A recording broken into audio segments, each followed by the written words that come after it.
This is the Lone Crater YouTube. We hope this video helps. In this video, I will show you how to make harira soup. This hearty and flavorful Moroccan soup is a staple, especially during Ramadan. We will cover everything from selecting the freshest ingredients to simmering it to perfection.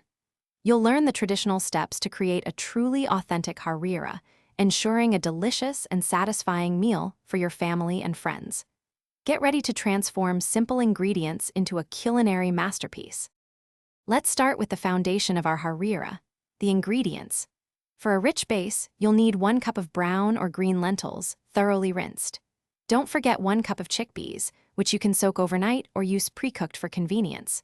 We'll also use 2 large onions and 3 cloves of garlic, finely diced, along with 400 grams of chopped ripe tomatoes or a can of crushed tomatoes to build that vibrant flavor profile.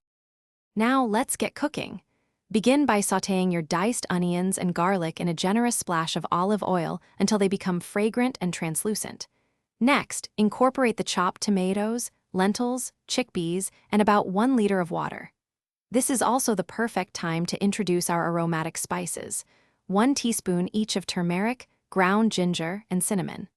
Let this mixture simmer gently for 45 minutes, allowing the flavors to meld beautifully before adding fresh herbs.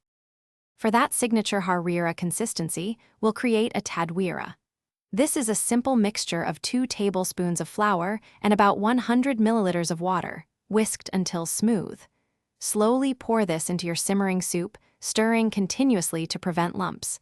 Continue to cook for another 10 minutes, allowing the soup to thicken beautifully. Finally, garnish your delicious harira with a generous sprinkle of fresh cilantro and a bright squeeze of lemon juice before serving warm. Thanks for watching. Consider subscribing if we helped you.